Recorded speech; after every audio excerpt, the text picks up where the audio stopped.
Numbers have always fascinated me, especially the ones that don't add up.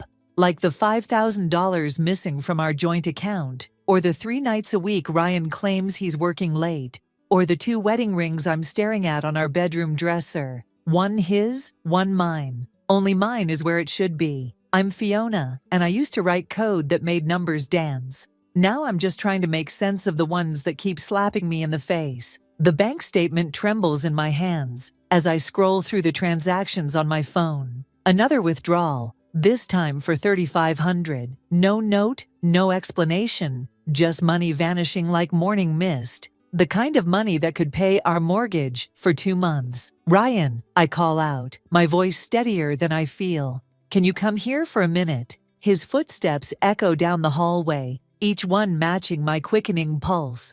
He appears in the doorway, laptop tucked under one arm, that familiar half-smile playing on his lips.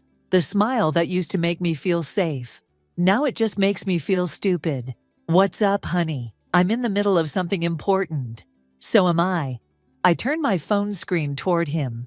Want to explain these withdrawals? The smile doesn't falter, but something shifts behind his eyes. Just some business expenses. You know how it is with the new project. No, Ryan, I don't know how it is, because you never tell me anything anymore. He sets his laptop down with deliberate care. Look, I know you're used to understanding everything, Miss Software Engineer, but some things in business are complicated. Former software engineer, I correct him. The old wound's still raw. And basic math isn't complicated. 5,000 here, 3,500 there. That's our savings disappearing. Jesus, Fiona. He runs a hand through his hair, exasperation creeping into his voice. This is exactly why I don't tell you everything. You're just a housewife now. You wouldn't understand the pressures I'm under. The words hit like a physical blow. Just a housewife. 3 years ago, I was leading development teams. Now I'm just a housewife who apparently can't understand basic business concepts. Try me, I challenge him, standing up. Explain it to the housewife who used to debug systems you couldn't even comprehend. Don't start this again. He reaches for his laptop. I have a meeting with Mark in 20 minutes. We can discuss this later. With Mark at 8:30 in the evening? Yes, with Mark. His tone sharpens. Some of us still have careers to maintain. He turns to leave, but I'm not finished. Does Grace know about these late meetings? Ryan freezes, his back to me. For just a moment, I see his shoulders tense. Then he laughs, but it sounds hollow. Mark's wife. What does she have to do with anything? I don't know, Ryan. You tell me. He spins around, and now the smile is gone completely. You know what? I don't have time for your paranoid accusations. When you're ready to act like an adult, we can talk about the finances. The door slams behind him, leaving me alone with the numbers that don't add up and the questions that won't go away. I pick up his wedding ring from the dresser, feeling its weight in my palm. He claims he takes it off to wash his hands, but it's been happening more frequently lately. My phone buzzes. A text from Olivia. Coffee tomorrow. We need to talk. I text back a quick yes before opening my laptop. It's been a while since I've done any serious coding, but some skills never leave you, like tracking digital footprints, or following money trails, or piecing together patterns that others try to hide. Ryan thinks I'm just a housewife who wouldn't understand. He's about to learn how dangerous underestimating someone can be. The coffee shop bustles with morning regulars, but Olivia's face draws my attention like a beacon of worry. She's already ordered my usual black coffee, no sugar, and her fingers drum an anxious rhythm on the ceramic mug. You look like hell, she says, as I slide into the booth. Thanks. I feel worse. I wrap my hands around the warm cup, anchoring myself. Ryan's mother is coming over for dinner tonight. Apparently, she needs to discuss my concerning behavior with both of us. Olivia's eyebrows shoot up. Emily's involved now. That's rich, considering she can't balance her own checkbook without Ryan's help. She called this morning, said she's worried about my accusations and how they might affect Ryan's career. The coffee burns my throat, but I welcome the pain. Funny how she's more concerned about his career than our marriage. Have you shown her the bank statements? Ryan got to her first, told her I'm becoming paranoid, unstable. I let out a bitter laugh. Apparently, giving up my career has left me with too much time to imagine things. A text notification lights up my phone. Emily, bringing that lovely pot roast you used to love. We'll sort this all out tonight, dear. Olivia leans forward, her voice dropping. Listen, there's something else you should know. I saw Ryan yesterday at Meridian Plaza. My stomach clenches. The luxury apartments? He was with a woman, blonde, expensive clothes, around our age. Olivia hesitates. They looked comfortable together. The description matches Grace Turner perfectly. I've met her twice at company functions, watched her laugh at Ryan's jokes with practiced elegance. Did they see you? No, they were too absorbed in each other. Olivia reaches across the table, squeezing my hand. Fee, you need to protect yourself. Start gathering evidence, documenting everything. I already am. I pull out my laptop, typing rapidly. Remember that tracking app I developed at my old company? I modified it last night. Ryan's phone is already sending me location data. Olivia's eyes widen. Is that legal? It's our shared family plan. His phone is technically joint property. The screen fills with data points, each one a digital breadcrumb. Look at this pattern. Every Tuesday and Thursday, 2-hour stops at Meridian Plaza. The same times he's supposedly meeting with Mark. Exactly. I close the laptop, my mind racing. But Mark's usually at the downtown office on Thursdays. I checked his public calendar. The bell above the coffee shop door chimes, and Emily Carter walks in. Her perfectly coiffed hair and pressed outfit, a stark contrast to my hastily thrown-together appearance. She spots us immediately, her practiced smile never reaching her eyes. Fiona, dear, what a lovely surprise. She glides over, ignoring Olivia completely. I was just shopping for tonight's dinner. You are still planning to be there, aren't you? Wouldn't miss it, I reply, matching her tone. Ryan's so busy lately. It's rare to have him home for dinner. Something flickers across Emily's face, doubt, concern, but it's gone in an instant. Yes, well, success requires sacrifice. You understood that when you married him. She pats my shoulder condescendingly. 6:30 sharp, dear, we have so much to discuss. After she leaves, Olivia lets out a low whistle. That woman could freeze hell with a smile. She's always been Team Ryan. I start packing up my laptop. But maybe that's exactly what I need tonight. What are you planning? Emily prides herself on appearances, on her perfect family image. I stand, shouldering my bag. Let's see how she handles it when that image cracks. Fee, be careful. Ryan's got her wrapped around his finger. Maybe, I smile, thinking of the data quietly collecting on my laptop. But even perfect sons make mistakes, and I'm done being the unstable wife who imagines things. Walking home, I check my phone again. Ryan's location blinks steadily at his office, but a quick check of his credit card shows a lunch charge at a restaurant near Meridian Plaza. More numbers that don't add up, more lies piling up like kindling. Tonight, at dinner, I'll strike the first match. Emily wants to discuss my concerning behavior. Fine, let's discuss everything. Every withdrawal, every late meeting, every missing hour. Let's see how many cracks appear in the perfect family facade when the truth starts seeping through. Emily's pot roast sits untouched on my plate, while Ryan regales us with another story about his latest project's success. His mother beams, hanging on every word. But I'm watching his hands. The way his right index finger keeps tapping the stem of his wine glass. A tell he's had since I first met him. And Mark was so impressed with the presentation. He's considering me for the Singapore expansion. Ryan raises his glass. To new beginnings. Singapore? The word drops like a stone in my stomach. You never mentioned Singapore before. Emily jumps in. Oh, wouldn't that be wonderful? Such an opportunity for advancement. My phone buzzes quietly in my lap. A notification from my tracking app. Grace Turner's Instagram just tagged a new location, Meridian Plaza. I take a slow sip of wine, letting the pieces click into place. Speaking of Mark, I say carefully, How's Grace doing? I heard she's been quite busy lately. Ryan's finger freezes mid-tap. I wouldn't know. Mark handles most of her social engagements. Really? Because I heard she's taken quite an interest in real estate, particularly in Meridian Plaza. The silence that follows is absolute. Emily looks between us, confusion creasing her perfectly maintained facade. Meridian Plaza. Isn't that where that horrible divorce scandal happened last year? The CEO and his secretary. Mother, Ryan warns, but I'm already pulling out my phone. Funny you should mention scandals, Emily.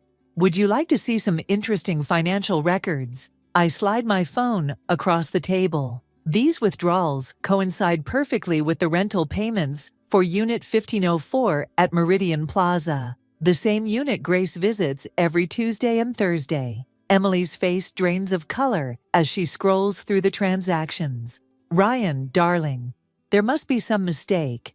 There's no mistake. I stand up, my chair scraping against the floor. Your perfect son has been using our savings to fund his affair with his boss's wife. Would you like to see the location data too? Or the credit card statements from all those business dinners? Ryan slams his hand on the table, making the plates jump. That's enough. Mother, Fiona's been unstable lately. She's imagining. Imagining what? I cut him off. The lipstick on your collar last week? The mysterious calls you take in the garage? Or maybe I imagined Grace's car leaving Meridian Plaza 10 minutes after you every Thursday. Emily's hands shake as she sets down my phone. Ryan, please tell me this isn't true. Of course it's not true, but his voice cracks. That familiar tell when he's lying. She's trying to destroy everything I've built because she's jealous of my success. I laugh, and the sound surprises even me. Sharp and cold as broken glass. Success? Is that what you call embezzling company funds to keep your mistress in a luxury apartment? You bitch. Ryan stands, looming over me. You think you're so clever with your little tracking apps and investigations. You're nothing but a washed-up programmer playing detective. Ryan, Emily gasps, but I hold up my hand. No, let him finish. Let him explain to you why he's been stealing from our accounts. Let him tell you about the Singapore position. The one Mark doesn't actually know about yet, because it's just an escape plan with Grace. My phone buzzes again. This time it's a text from Olivia. Mark's on his way. Grace confessed everything. Ryan must see something change in my expression because he grabs his keys. This is ridiculous. I don't have to listen to these accusations. Running to Grace? I call after him. Better hurry. Mark should be there any minute. He freezes in the doorway, and for the first time, I see real fear in his eyes. Emily stands shakily, her perfect world crumbling around her. I trusted you, I say quietly. We both did. But you forgot something important, Ryan. You forgot that before I was your wife, before I was just a housewife, I was the person who designed the security systems you thought you could outsmart. The sound of a car pulling into our driveway makes Ryan flinch. Through the window, I see Mark Turner stepping out, his face set in stone. You wanted new beginnings. I pick up my wine glass, raising it in a mock toast. Well, here they come. The front doorbell rings, and 3 years of lies begin their final unraveling. Emily sinks back into her chair, her pot roast growing cold, while I stand ready to watch everything burn. Sometimes, revenge doesn't need to be served cold. Sometimes, it just needs perfect timing. The aftermath of dinner spreads through our house like a toxic cloud. Mark and Ryan's shouting match in the study has devolved into tense silence, while Emily sits in the living room, mechanically folding and refolding her napkin.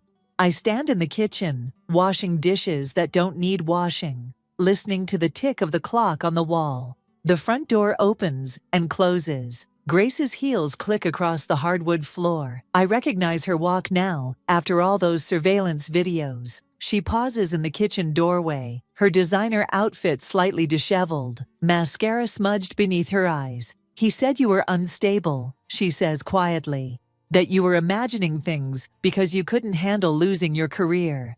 I place another clean plate in the drying rack. Funny how he uses the same lies for everyone. I didn't know about the money. Grace steps closer, her perfume mingling with the dish soap. He told me the apartment was from his bonus. There was no bonus. I turn off the water, finally facing her. Just like there's no Singapore expansion. He's been stealing from both of us. A crash from the study makes us both jump. Emily appears in the doorway, her perfect composure finally cracking. Mark's called the company's legal team. They're pressing charges. The words hang in the air like smoke. Pressing charges. The revenge I wanted now has teeth, and they're sinking deeper than I expected. Fiona. Ryan's voice makes me stiffen. He stands in the kitchen entrance, Mark's looming presence behind him. Tell them you made a mistake. Tell them you misunderstood the transactions. Like you misunderstood your wedding vows. The words come out sharper than I intended. Don't be dramatic. He steps forward, that familiar manipulative smile playing at his lips. We can fix this, together. Remember when we first met, how you said you'd do anything for us? Ryan, Mark warns, but Ryan continues. I can explain everything, the money, Grace, all of it. But I need you to trust me one more time. For a moment, I almost want to believe him. 3 years of marriage, of shared dreams and promises, pull at me like gravity. Then I notice Grace's hand trembling as she grips her purse. See Emily's devastated expression, and something inside me hardens. Trust you. I reach for my laptop, opening files I've spent weeks compiling. Like you trusted me with this? The screen fills with transaction records, text messages, location data, a digital trail of betrayal laid bare. But it's the last file that makes Ryan's smile finally fade. Photographs from his private email, documenting more than just an affair. Corporate espionage? Mark's voice is deadly quiet. You've been selling our patents? Ryan lunges for the laptop, but I'm faster, stepping back. The money wasn't just for Grace, was it? You needed it to cover your tracks with your other buyers. You bitch. He swings at me, but Mark grabs him, pinning him against the counter. Grace lets out a small scream, and Emily sinks into a kitchen chair. I trusted you, I say, my voice steady despite my racing heart. Even when I found the first discrepancies, I wanted to believe there was an explanation. But you didn't just betray me, Ryan. You betrayed everyone in this room. The sound of sirens grows in the distance. Mark must have called them before confronting Ryan. Grace backs away toward the door, her face ashen. I'm sorry, she whispers, though I'm not sure to whom. Ryan struggles against Mark's grip. You have no idea what you've done. When this gets out, it already has. I show him my phone, where Olivia's text glows. Documents received. Legal team processing everything now. The sirens are louder now. Red and blue lights painting our kitchen walls like a garish nightmare. Emily reaches for my hand, surprising me. I should have seen it, she says softly. All those times he said you were imagining things. We all wanted to believe him. I squeeze her hand, watching as police cars pull into our driveway. That's what makes a good liar so dangerous. Ryan's face contorts with rage and fear as uniformed officers approach our door. In this moment, I should feel triumph, satisfaction, the sweet taste of revenge. Instead, I feel something unexpected. Freedom. The weight of secrets and lies lifts from my shoulders like a heavy coat, leaving me lighter, clearer. Sometimes the truth doesn't set you free. Sometimes you have to set it free yourself. And damn the consequences. The police station's fluorescent lights cast harsh shadows across Mark's face as he slides a manila envelope across the interview room table. There's more, he says, his voice tight. The patents weren't just being sold.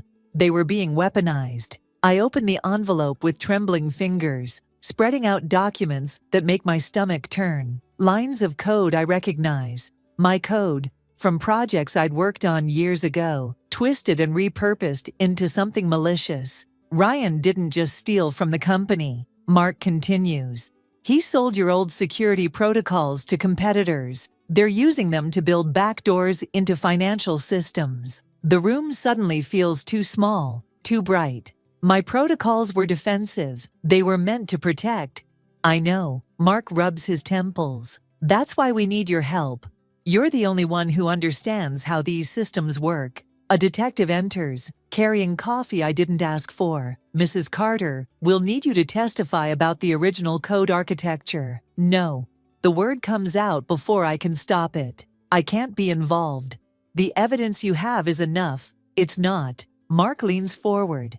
Without your testimony, Ryan's lawyers will claim the code modifications were authorized. He's already spinning a story about you hacking company servers for revenge. My coffee cup trembles, dark liquid sloshing over the rim. Of course, Ryan would try to turn this around, make me the villain. Even now, he's playing chess while I'm playing catch-up. My phone buzzes. Olivia, Emily's at my house. She found something in Ryan's old files. Come quick. I need time to think, I tell Mark, standing up. The detective starts to protest, but Mark waves him off.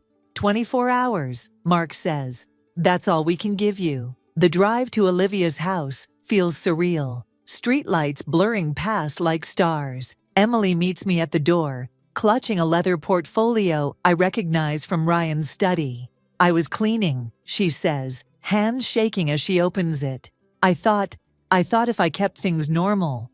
Inside are more documents, bank statements, offshore accounts, and emails dating back 5 years. Before our marriage, before everything. He planned this, Emily whispers. He chose you because of your expertise, because you could give him access to… Stop. The word comes out sharp enough to make both Emily and Olivia flinch. I scan the emails, each one a knife, twisting deeper. Ryan discussing my capabilities with unknown contacts, evaluating my potential usefulness, planning how to convince me to leave my job. Fiona, Olivia starts, but I'm already moving, grabbing my keys. Where are you going? Emily calls after me. To finish this, the drive to the detention center, where they're holding Ryan, takes 20 minutes. I spend each one remembering every lie, every manipulation, every moment I doubted myself because he told me I was being paranoid. He's waiting in the visitation room, orange jumpsuit stark against his pale skin. The smile he gives me is the same one he used when telling me I was imagining things. I knew you'd come, he says. You always were predictable.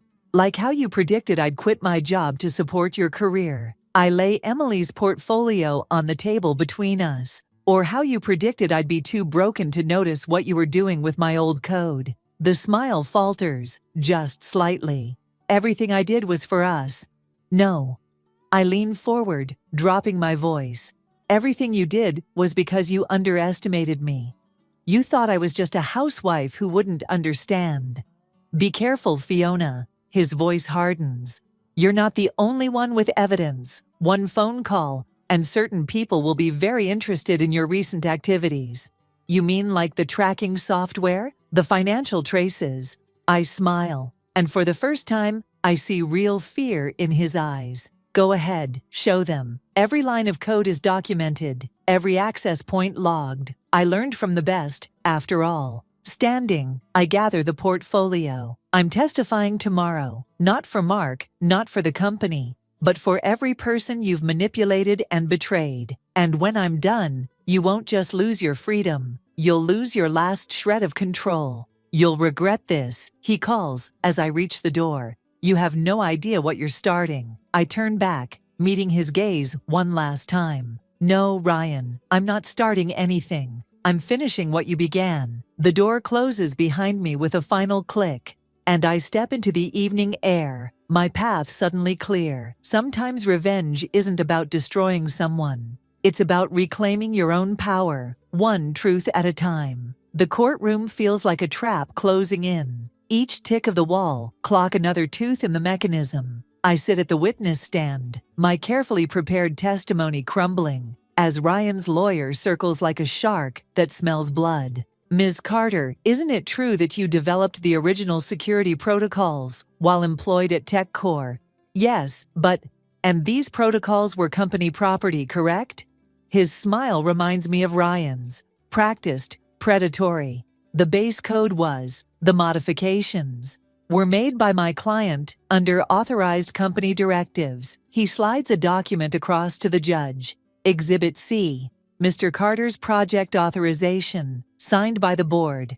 Mark shifts in his seat, his face dark. We hadn't known about this document. Another of Ryan's chess moves, played perfectly. Ms. Carter, the lawyer continues, please explain to the court how you obtained the tracking data on my client's movements. My throat tightens. This is the trap, the one Ryan warned me about. I used a modified version of company proprietary software you no longer had legal access to.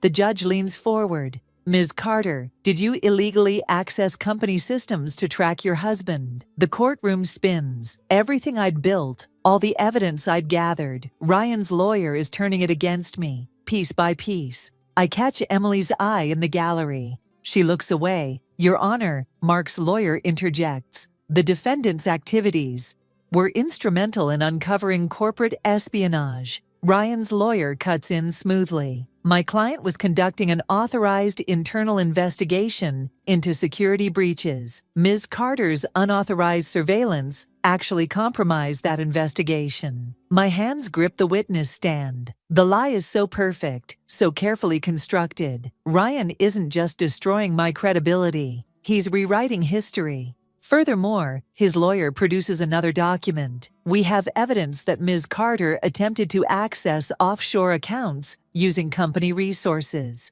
Those were Ryan's accounts. I protest, but my voice sounds weak even to me. Accounts used in the authorized investigation, which you attempted to compromise. The judge calls a recess, but the damage is done.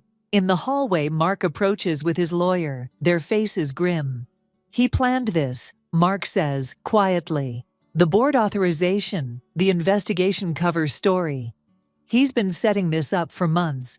What about the patent sales, the stolen money?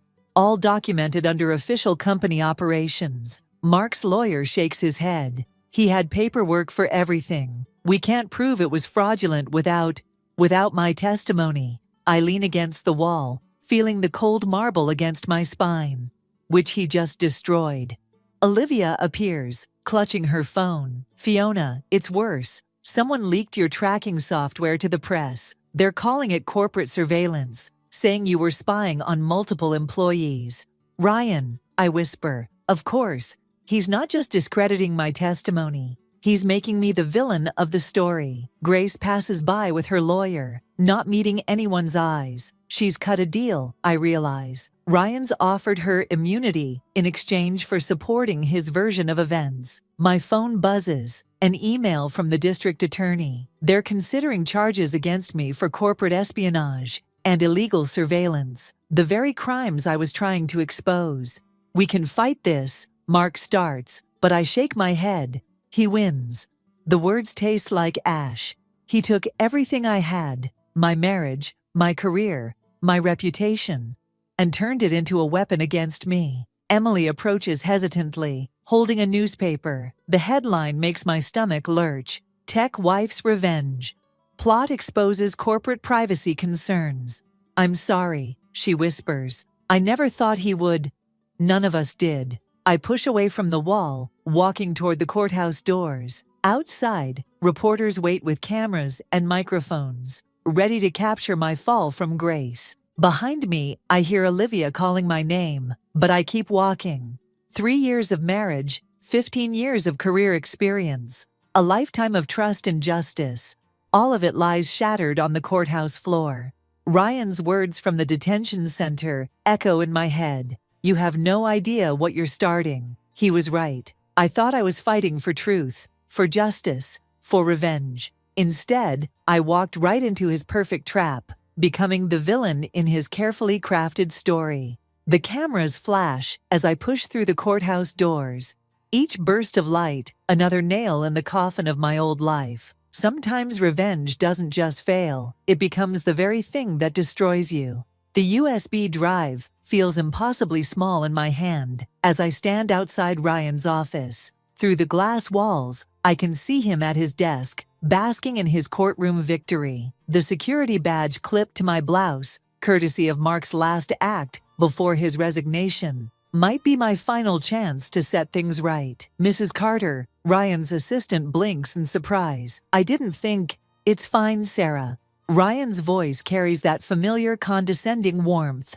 Let her in. I think my wife and I are overdue for a chat. The door clicks shut behind me. Ryan leans back, adjusting his tie, the blue one I gave him for our second anniversary. Come to concede defeat properly? Instead of answering, I plug the USB drive into his computer. His smile falters as dozens of windows pop up on his screen. What is this? The truth. My voice stays steady as I perch on the edge of his desk. Not the sanitized version you fed the court. The real logs, showing every transaction, every meeting, every lie. He starts to reach for the computer, but I catch his wrist. Touch it, and these files automatically upload to every board member, the SEC, and 3 major tech blogs. You're bluffing. But uncertainty creeps into his voice. The court already ruled. The court ruled on what they could prove. But you taught me well, Ryan. Sometimes the best revenge isn't about winning. It's about having better leverage. His screen fills with more documents. The real board authorizations, showing his forgeries. Grace's original emails, detailing their plan. The actual financial trails he thought he'd hidden. How did you get access? You really should change your passwords more often. Emily Carter 58 isn't exactly cryptographic genius. The color drains from his face as he scrolls through the files. This will destroy everything. The company, the deals, your perfect facade. I stand, moving toward the door. That's the point. Wait. He rises, desperation replacing his usual confidence. We can make a deal, whatever you want, money, position, full confession. Like the deal you made with Grace? The words strike like physical blows. Or the one you made with those tech companies, selling out everything I built? I did it for us. He slams his hand on the desk. Everything I built, every move I made, was for yourself. Emily's voice cuts through the room. She stands in the doorway, holding her own USB drive. I found your original plans, Ryan. From before you even met Fiona. Ryan's face contorts. Mother, you don't understand. I understand perfectly. Emily steps inside, closing the door. I understood when I found your notes about targeting Fiona for her expertise. I understood when I discovered your offshore accounts. The ones you've had since before the marriage. You helped me destroy her credibility. He snarls. You sided with me. I protected you, like I always have. Emily's voice cracks. But I can't protect you from this. His computer chimes. New windows opening. Board members responding to emergency messages. Security alerts flashing across the screen. What have you done? Ryan whispers. Nothing you haven't already done to yourself. I move toward the door. The board has everything now. The real documents, the genuine trails. Your perfect trap is about to snap shut on you instead. He lunges for his phone, but it's already too late. Through the glass walls, we can see security approaching, followed by stern-faced board members. You'll go down with me, he threatens. Everything you did was documented and authorized. I hold up another drive. Mark signed off on my internal investigation before he resigned. Everything I did was legal, unlike your corporate espionage. The door opens. Board members file in, their faces grim. Ryan straightens his tie one last time, trying to summon his old confidence, but it crumbles under the weight of truth. Sometimes, I say quietly, the best revenge isn't about destroying someone. It's about letting them destroy themselves. As security escorts Ryan out, Emily touches my arm. I'm sorry I didn't see it sooner. We see what we want to see. I watch Ryan disappear down the hallway, his shoulders finally slumped in defeat. Until we can't anymore. The board chairman approaches with a thick envelope. Mrs. Carter, we'd like to discuss your future with the company. I take the envelope, feeling its weight, not just paper, but possibility. Sometimes revenge doesn't end in destruction. Sometimes it ends in resurrection. The corner office still smells of fresh paint and new beginnings. My laptop screen glows with lines of code. Not weapons or traps this time, but shields. Protection. The irony doesn't escape me that I'm rebuilding the very security systems Ryan tried to destroy. A knock at the door interrupts my coding flow. Olivia stands there, holding a newspaper. "Thought you might want to see this." The headline reads, "Tech Executive Pleads Guilty to Corporate Espionage." Below it, a smaller headline, "Former Employee Appointed Head of Security Division." "Strange," Olivia says, perching on my desk. "They didn't mention you were his wife." "Ex-wife." I close the newspaper. And that's exactly how I want it. My phone buzzes. A text from Emily. "Signed the house over today. It's yours now." I type back a quick thank you, remembering our last conversation in the kitchen, where everything started. She'd said something that stuck with me. Sometimes the strongest walls aren't the ones we build around ourselves, but the ones we tear down. The elevator chimes, and Grace steps out, clutching a cardboard box. Her eyes meet mine through the glass walls. For a moment, we just look at each other, two women who trusted the same lie. She sets the box by the reception desk and leaves without a word. Inside, I know I'll find the evidence she kept as insurance against Ryan, now surrendered as her final act of penance. The board meeting starts in 10, Olivia reminds me. "Ready to present the new security protocols?" I stand, smoothing my blazer. "Almost. Just need to finish this last sequence." My fingers fly over the keyboard, adding one final layer to the system. Not just protection against external threats, but internal ones too. A safeguard against the kind of manipulation and betrayal that Ryan specialized in. "You know," Olivia says quietly, "when you first found those withdrawals, I thought you were going to destroy him." I did too. I save the code and close my laptop. But revenge isn't always about destruction. Sometimes it's about reconstruction. The conference room fills with board members, their faces expectant. As I set up my presentation, I catch a glimpse of my reflection in the window. No longer the housewife who wouldn't understand, but not quite the same engineer I was before either. Something new, forged in the fire of betrayal and tempered by choice. My phone buzzes one last time. An unknown number. "You were right. About everything. R." I delete the message without responding. Some bridges aren't meant to be rebuilt. "Mrs. Carter?" The board chairman gestures for me to begin. "Show us what you've created."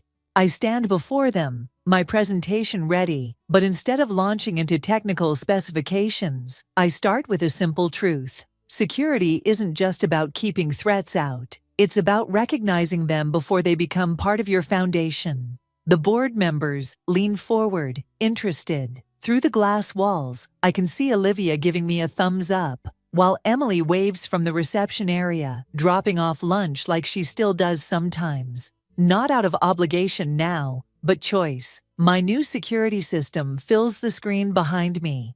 Complex, elegant, and unlike anything Ryan could have twisted or sold. Because this time, it's built not just with code, but with understanding. Understanding of how trust can be weaponized, how love can blind, and how strength sometimes means letting go of the very revenge you thought you needed. The system has one unique feature, I explain, pulling up the final screen. It learns from every attempt to breach it, growing stronger not by building higher walls, but by understanding why people try to climb them in the first place. As I launch into the technical details, I realize that's exactly what I've done too. Grown stronger not by destroying Ryan, but by understanding how he almost destroyed me. The revenge I thought I wanted has transformed into something else entirely. Not an ending, but a beginning. The code on the screen pulses with possibility, each line a promise of protection, each function a lesson learned. Sometimes the best revenge isn't about getting even. Sometimes it's about getting better. And sometimes, just sometimes, it's about building something so strong that the past becomes nothing more than a shadow against its walls.